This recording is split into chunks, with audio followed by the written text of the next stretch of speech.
আমাদের প্রত্যেকেরই মাঝে একজন অতিথির আগমন ঘটেছে। তবে সেই অতিথি কে হতে পারে সেটা কি তোমরা একটুখানি বুঝতে পারছো? যদি গেস করতে পেরে থাকো তবে অবশ্যই জানিও। হ্যালো বন্ধুরা, কেমন আছো সবাই? এদিকে আজকে ওয়েদারটা অনেকটাই শান্ত ছিল, আর সকাল থেকে পড়ছিল বৃষ্টি। আর এই বৃষ্টির জন্য সবাই মিলে ক্লাসের বাইরে দাঁড়িয়ে পড়ছিল যে বৃষ্টি, সেটাকে উপভোগ করছিল। আর এখানে আমাদের পুরো ঠান্ডা ঠান্ডা অনুভব হচ্ছিল, মনে হচ্ছিল একদম ঠান্ডা দিন চলে এসেছে। আর তার থেকে বেশি খুশি হয়েছে আমাদের এই প্রকৃতির গাছপালাগুলো। আজকে যেমন গাছপালাগুলো নিজের জীবনকে খুঁজে পেয়েছে, মানে ওনাদের প্রাণকে ওনারা যেমন ফিরে পেয়েছে। যাই হোক, তারপর আমরা ক্লাসের শেষে আমি আর আমার একজন বান্ধবী মিলে আমাদের কলেজে থাকা এই ক্যান্টিনটাতে চলে আসি, আর আমরা বাইরের ওয়েদারটা দেখছিলাম।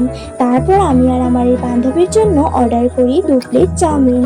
এখানে আমার এই বান্ধবী আজকে আমার সাথে ছিল, ওর নাম হলো প্রীতি। আর তারপর এখানে বাইরে বৃষ্টিও পড়ছিল। এখানে আমরা দুজনে মিলে গরম গরম চাউমিন অর্ডার করে নিই, কারণ এতটা ঠান্ডা অনুভব হচ্ছিল, তার জন্য আমি আর আমার বান্ধবী মিলে চাউমিন খেয়ে নিই। আর তারপর এখানে আমাদের ভিজতে ভিজতে আমাকে বাড়ি আসতে হলো, কারণ এখানে হাওয়ার জন্য একদম পুরো ভিজিয়ে দিয়েছে। আর যাই হোক, এখানে সন্ধ্যাবেলা আমার দিদিভাই আজকে চলে যাচ্ছে ওনার শ্বশুর বাড়িতে, আর এখানে নিতে এসেছিল আমাদের দুটো দিদিভাই। আর এখানে আমাদের সবার জন্য বানানো হয়েছিল চা আর এসব কিছু।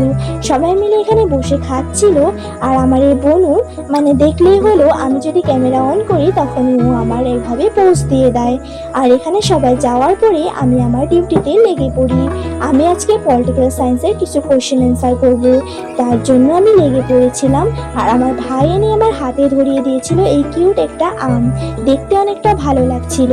আর আমাকে দিয়েছিল খাওয়ার জন্য এই গোলালু রুটিটা, আর আমি এটাকে খেয়েছিলাম। তো ভিডিওটা এটুকুই, দেখাবে কোনো একটা নেক্সট ভিডিওর সাথে। পাশে থেকেও রাধে রাধে।